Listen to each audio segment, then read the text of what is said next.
여러분 안녕하세요. 문은성 목사입니다. 이 시간에는 마가복음 심화강의 60번째 시간으로 마가복음 12장 28절로 37절의 말씀을 강의하겠습니다. 마가복음 12장 28절로 37절은 첫째 계명에 관한 서기관과 예수님의 대화, 그리고 그리스도의 신분에 관한 논쟁이 기록되어 있습니다. 여기서 가장 큰 계명 논쟁은 한 서기관이 예수께 율법 중에 어느 계명이 가장 큰가를 질문함으로써 발생하였습니다. 이 질문은 당시 랍비들 세계에서 중요한 이슈가 되는 문제였습니다. 당시의 랍비들은 율법을 모두 613개 조항으로 구분했고 그 중에서도 248개 조항은 더 중요한 것으로 보았으며 나머지 365개 조항은 덜 중요한 것으로 분류했습니다. 이처럼 랍비들이 율법을 분류한 것은 그들이 613개나 되는 조항을 전부 다 지킨다는 것이 불가능한 이름을 알았기 때문입니다. 그래서 그들은 차선책으로 율법을 중요도에 따라 분류하여 중요한 조항과 덜 중요한 조항을 분류하는 데에 항상 논란이 있었습니다. 본문의 서기관의 질문은 바로 이런 배경하에서 비롯된 것입니다.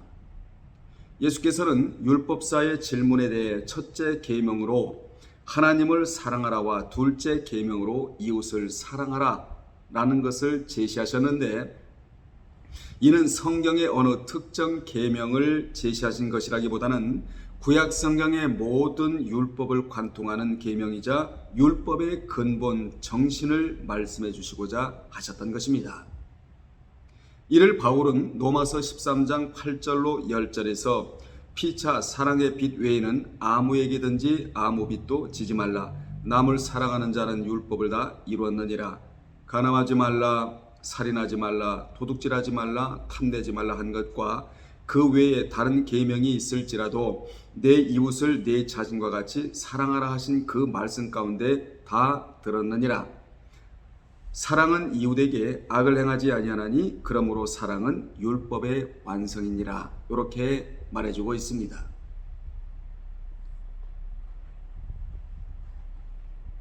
결국 이러한 예수님의 말씀은 사랑이 없는 율법 준수는 종교적 형식주의를 초래할 수밖에 없다는 사실을 경고해 주고 계시는 것입니다.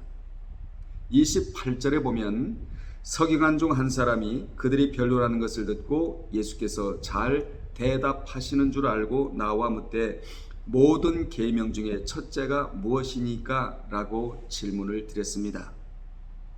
여기에 등장하는 서기관, 그람마튜스라는 단어인데 이 서기관은 글을 베끼는 사람이란 뜻입니다. 이들은 원래 다윗이 애굽의 궁정 제도를 모방하여 만든 관직이었으며 그들의 임무는 왕의 비서, 회계 담당, 고문, 문서의 기록과 정리가 주된 것이었습니다. 하지만 왕국이 분리된 포로 시대 이후 이들은 종교적 의미를 지닌 율법 학자로서의 역할을 시작하였습니다. 당시 율법은 이스라엘 백성들의 삶의 핵심 규범이었습니다. 따라서 당시 서기관은 왕정시대의 일반 사무가 아닌 율법의 해석자이자 교사로서의 기능까지도 수행하게 되었습니다. 신약시대에 이르러서는 대부분 바리새파에 속하였으며 율법사로도 불리웠습니다. 이들 대다수가 당시 권력기관이었던 사내들인 공의회에 속해 있었으며 따라서 이들은 대체로 자신들의 기득권을 위협하던 예수에 대해 적대적 태도를 취하기도 했습니다. 본절에 보면 서기관 중 한 사람이 예수께 나왔다고 했는데 당시 예수님을 대적하는 무리들은 항상 무리를 지어 예수께 나왔습니다. 그들이 집단적 행동을 한 것은 자신들의 죄성과 악함을 최대한 숨기기 위하여 그리고 자신들의 무지와 불신앙을 감추기 위함이었습니다. 그런데 한 사람이 나왔다고 성경은 말씀합니다. 그는 바리새인 중에 니고데모 같이 다른 서기관들과는 다소 다른 성향의 사람이었습니다. 그러나 근본적으로는 그도 역시 다른 바리새인들의 입장을 대변하여 예수를 시험하려는 불순한 동기를 가지고 있었습니다. 인간은 이같이 양면성을 가지고 있기 마련입니다. 그는 계명 중에 가장 큰 계명이 무엇인지에 대하여 질문을 드렸는데 사실 이 질문도 예수님을 시험하고자 하는 질문이었습니다. 사실 그 문제는 그에게 있어서 상당히 진지한 문제였지요. 그는 자신이 연구하는 율법 중 가장 중요한 핵심이 무엇인지를 주님께 질문을 드렸던 것입니다. 이 사람은 이 부분에 관심을 가지고 있었던 것이지요. 그는 부패한 유대 종교 지도층에도 하나님의 말씀에 대한 순수한 마음을 잃지 않은 사람이었습니다. 그는 자신에게 맡은 바 충실했던 자였습니다. 우리들도 신앙의 근본적인 것에 관심을 가져야 합니다. 우리 중에 신앙의 근본적인 것에는 관심이 없고 신앙의 부산물에만 집착하는 성도들이 있기에 얼마나 안타까운지 모릅니다. 예수 믿고 부자 되고 만사 형통하는 것에만 관심을 둘 것이 아니라 영적인 것에, 하늘 것에, 즉 신앙의 근본적인 문제에 관심을 가져야 합니다. 29절로 31절은 서기관의 질문에 대한 예수님의 답변은 하나님을 경배하는 것이 신앙의 목적이라는 것입니다. 특히 31절은 십계명의 요약 구절이라 할 수 있습니다. 꼭 이 구절을 여러분 집중하시기를 바랍니다. 예수께서는 대답하시되 첫째는 이것이니 이스라엘아 들으라. 주 곧 우리 하나님은 유일한 주시라. 내 마음을 다하고 목숨을 다하고 뜻을 다하고 힘을 다하여 주 너희 하나님을 사랑하라 하신 것이요. 둘째는 이것이니 내 이웃을 내 자신과 같이 사랑하라 하신 것이라. 이보다 더 큰 계명이 없느니라 라고 답변하셨습니다. 이같이 세 절은 계명 중에 첫째 곧 율법의 중심이 무엇이냐고 묻는 서기관의 질문에 대한 주님의 답변입니다. 여기서 주님은 첫째와 둘째 계명을 말씀하셨습니다. 첫째는 이스라엘아 들으라. 주 곧 우리 하나님은 유일한 주시라. 내 마음을 다하고 목숨을 다하고 뜻을 다하여 주 너희 하나님을 사랑하라는 것이었습니다. 이는 신명기 6장 4절로 5절을 인용하신 말씀입니다. 거기에 보면 이스라엘아 들으라. 우리 하나님 여호와는 오직 유일한 여호와시니 너는 마음을 다하고 뜻을 다하고 힘을 다하여 내 하나님 여호와를 사랑하라. 오늘 내가 네게 명하는 이 말씀을 너는 마음에 새기고 내 자녀에게 부지런히 가르치며 집에 앉았을 때이든지 길을 갈 때이든지 누워있을 때이든지 일어날 때이든지 이 말씀을 강론할 것이며 너는 또 그것을 내 목에 매며 기호를 삼으며 내 미간에 붙여 표로 삼고 내 집 문설주와 바깥문에 기록할지니라. 라는 말씀을 인용하시어 답변하셨던 것입니다. 이 말씀은 쇠마 본문이라고 하는데 이스라엘 사람들은 이 구절을 아침 저녁으로 암송합니다. 이 말씀을 아침 저녁의 영의 양식으로 삼는다는 것입니다. 쇠마는 들으라는 뜻입니다. 이 말은 이스라엘아 들으란 말에서 나온 것인데 여기서 들으라는 것의 핵심은 하나님은 유일한 주이시고 그분께 순종하고 경배하라는 것입니다. 그러므로 주님은 율법의 목적을 먼저 가르쳐 주신 것입니다. 율법의 근본 목적이 무엇입니까? 첫째, 하나님을 유일한 경배자로 섬기는 것이 율법의 근본 목적입니다. 그리고 이는 우리 성도들의 신앙의 목적이기도 합니다. 신앙이 미성숙한 자는 내가 잘되기 위해 예수를 믿지만 주님과 깊은 교제를 하고 신앙 훈련을 잘 받은 사람은 신앙의 근본 목적인 하나님을 경배하는 것이라는 사실을 바로 알고 깨닫게 됩니다. 신앙이란 결국 내가 잘되는 것보다 세상을 창조하시고 인간을 만드시고 더 나아가 예수 그리스도를 희생하면서까지 우리 성도들을 구원하시는 하나님을 경배하는 것입니다. 바울은 에베소서 1장 11절에서 하나님이 우리에게 신앙을 주신 목적은 하나님을 경배하고 찬송케 하려는 데 있다라고 말하고 있습니다.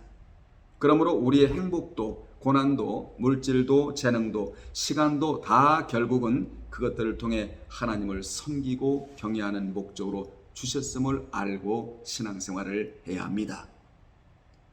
율법을 주신 두 번째 목적은 내 이웃을 내 자신과 같이 사랑하라는 것입니다. 주님은 이보다 더 큰 계명이 없다고 말씀하셨습니다. 이는 레위기 19장 18절을 인용하신 것인데 주님은 여기서 둘째라고 하신 것은 첫째보다 경히 여기라고 하신 것이 아닙니다. 이는 단지 논리적 순서로 말씀을 전개하기 위해 삽입하신 것이라는 사실을 우리는 기억을 해야 합니다. 여기 사랑은 아가페입니다.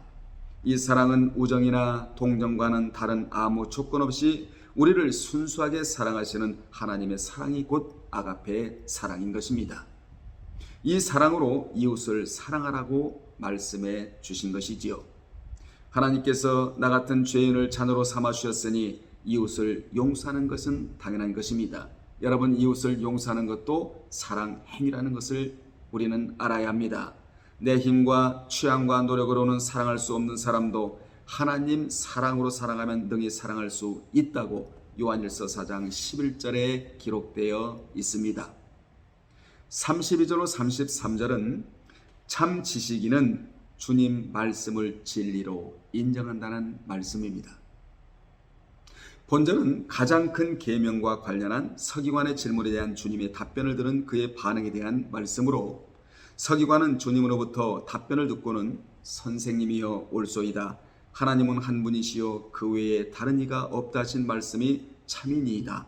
또 마음을 다하고 지혜를 다하고 힘을 다하여 하나님을 사랑하는 것과 또 이웃을 자기 자신과 같이 사랑하는 것이 전체로 드리는 모든 번제물과 기타 제물보다 나으니이다 라고 주님의 말씀에 전적으로 찬동한 것입니다. 즉 주님의 말씀을 진리로 인정했다는 것입니다. 여기서 우리는 서기관의 열린 마음을 보게 됩니다. 비록 이자는 주님을 시험하도록 바리새인들에게 보내진 율법에 대해서는 일가견이 있는 박식한 자였지만, 즉 박사였지만 그는 예수님의 말씀을 진리로 인정한 것입니다. 그는 그만큼 겸손했고 진리에 대하여 열린 마음을 가지고 있었습니다. 여러분도 진리에 대하여 열린 마음을 갖기를 주님의 이름으로 축원합니다. 이처럼 지식에 열린 마음이 있는 자는 말씀을 진리로 인정하고 진리를 구별할 줄 알고 그것을 추구하게 됩니다. 그렇습니다. 주님의 말씀은 최고의 진리입니다. 절대 진리입니다. 진리를 구별할 줄 모르는 이가 무지한 자이고 진리를 인정하지 않는 자가 바로 교만한 자입니다. 34절을 보겠습니다. 예수께서 그가 지혜 있게 대답함을 보시고 이르시되 내가 하나님의 나라에서 멀지 않도다 하시니 그 후에 감히 묻는 자가 없었다고 말씀하고 있습니다. 본절의 지혜 있게는 누네스코라는 단어로 이는 깨닫는 마음 그리고 총명 그리고 사려 깊게란 의미입니다. 이는 그 서기관이 예수님의 말씀의 핵심을 깨닫는 지혜를 소유했음을 가리키는 단어입니다. 즉 그의 대답이 외식하는 다른 서기관들이나 바리새인들 같지 않고 진실하였음을 알 수 있게 합니다. 이에 예수님의 대답은 내가 하나님의 나라에 멀지 않도다 라고 말씀하셨는데 이는 그 서기관이 하나님 나라에 이를 수 있는 영적 분별력과 지혜를 가지고 있음을 인정하신 것입니다. 주님에게 인정을 받았으니 얼마나 축복자입니까? 사람에게 인정받는 것도 중요하지만 우리는 주님에게 먼저 인정을 받아야 합니다. 이처럼 그는 지적 지각에 있어서 하나님 나라를 소유할 충분한 가능성을 가지고 있었다는 것이지요. 주님이 이렇게 말씀하시자 그 후에 감히 묻는 자가 없었습니다. 더 이상 예수님과 논쟁을 벌일 엄두도 내지 못했던 것입니다. 그동안 계속되었던 예수님과 유대 종교 지도자들과의 논쟁이 완전히 종식되었던 것입니다. 납세와 부활 그리고 첫째가는 계명에 관한 논의에서 예수님의 가르침은 명쾌하고도 완벽하였고 전혀 새로운 차원에서의 율법에 대한 해석이었습니다. 그래서 아무도 그의 가르침의 권위에 도전할 마음조차 가질 수 없었던 것입니다. 이제 예수님이 어떤 말씀을 하실지라도 그의 말씀은 참된 진리로 받아들일 수밖에 없는 상황이 조성된 것입니다. 35절을 보겠습니다. 예수께서 성전에서 가르칠새 대답하여 이르시되 어찌하여 서기관들이 그리스도를 다윗의 자손이라 하느냐고 하셨습니다. 이렇게 주님은 마지막 유월절 만찬이 이르기 전까지 성전에서 백성들을 가르치셨습니다. 역사적으로 예루살렘 성전이 가장 영광스러웠던 시기가 언제인 줄 아십니까? 솔로몬 성전이 건축되고 언약궤가 성전 지성소에 안치된 때도 아니요, 헤롯 성전이 완공된 때도 아니었습니다. 바로 주님께서 성전에서 하나님의 생명의 말씀을 가르칠 때가 가장 영광스러운 때였습니다. 오늘날도 말씀을 제대로 가르치는 교회가 가장 좋은 교회요, 영광스러운 교회입니다. 당시 예수님이 육신을 입고 성전에서 말씀을 가르칠 때 그 말씀의 귀를 기울인 자들은 가장 행복한 자들이었고 행복한 시간이었지만 유대 종교 지도자들에게는 주님을 시기하고 그 입에서 나오는 말씀을 정지한 시간이나 또한 그들은 영광스러운 시간을 헛되게 보낸 자들입니다. 오늘날도 가장 영광스럽고 행복할 때가 언제입니까? 주님의 말씀을 들을 때입니다. 마가복음 시마강해를 들으시면서 가장 행복한 시간대를 보내시기를 바랍니다. 가장 영광스러운 시간대를 보내시기를 바랍니다.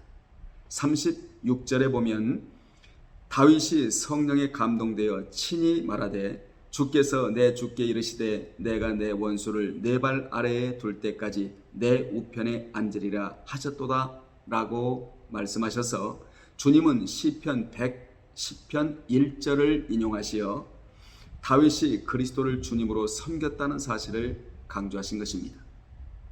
시편 110편 1절을 보면 다윗이 예언하기를 여호와께서 내 주에게 말씀하시기를 내가 내 원수로 내 발등상 되게 하기까지 너는 내 우편에 앉으라 하셨도다 라고 말하고 있는데 여기에 내 주가 바로 예수 그리스도입니다. 여기서 우리가 알 수 있는 것은 그리스도가 하늘나라의 왕이시라는 것입니다. 그렇습니다. 그리스도는 다윗의 후손으로 오시되 지상 왕국의 왕으로서가 아니라 하늘 왕국의 왕으로 오신 것입니다. 유대 종교 지도자들은 지상 왕국을 건설할 메시아를 기다렸지만 주님은 지상 왕국을 건설할 뿐이 아닌 하늘 왕국을 건설할 분으로 오셨습니다. 영적인 메시아로 오셨다는 것이지요. 주님이 세상의 왕이 되셨다면 십자가 고난을 당할 이유가 없습니다. 그러나 주님은 영원한 생명과 하늘의 기업을 주시고자 이 땅에 육신을 입고 오셨던 것입니다. 37절에 보면 다윗이 그리스도를 주라 하였은즉 어찌 그의 자손이 되겠느냐 하시니 많은 사람들이 즐겁게 듣더라고 기록을 하고 있습니다. 예수께서는 다윗 자신이 친히 그리스도 곧 예수님 자신을 가리켜 주로 고백한 사실을 계속해서 강조하셨습니다. 주님은 다름 아닌 다윗 스스로가 주로 부른 대상이 어떻게 그의 자손이 될 수 있느냐고 강력히 반문하시면서 그리스도의 메시아 되심에 대한 서기관들의 오해를 날카롭게 꼬집으신 것입니다. 다윗이 자신의 자손을 주라 부르는 것은 유대인들에게는 생각할 수 없는 일이었습니다. 물론 다윗의 자손이란 메시아적 명칭이지요.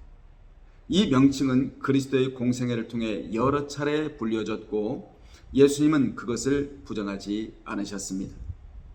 사실상 마가복음에서 예수님을 다윗의 자손 곧 메시아로 알고 인정하는 것은 예수의 정체성을 밝히는 데 중요한 요소로 등장합니다.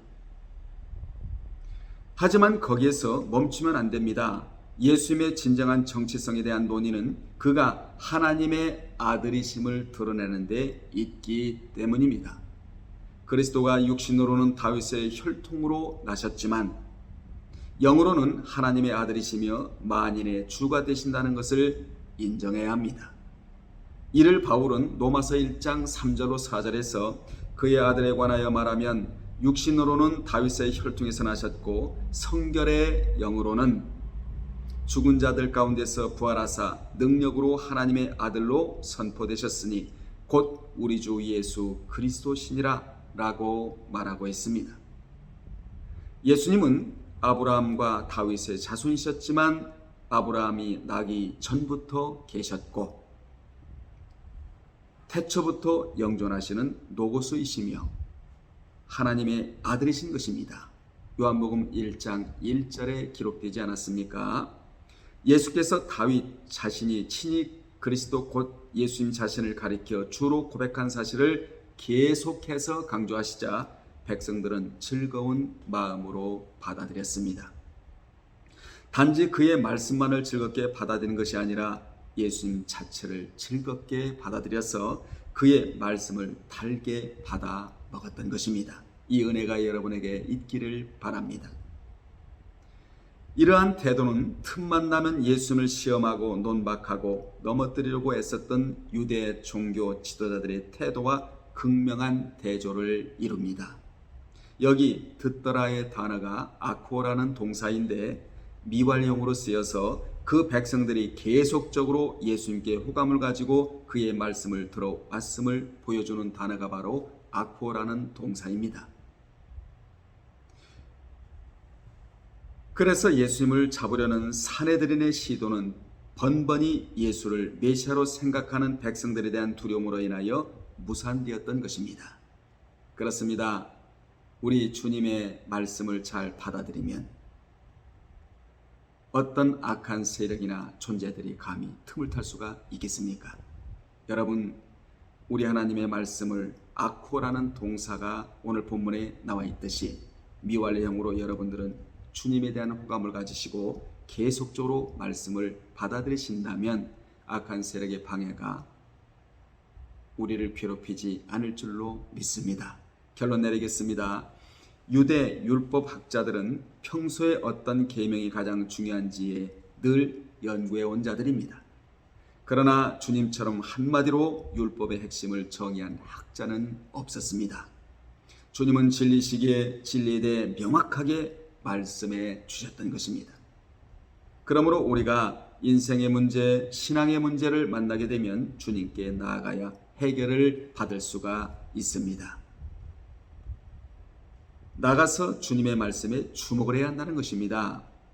성경에서 답을 찾아야 한다는 말씀을 제가 이렇게 드리고 있는 것입니다.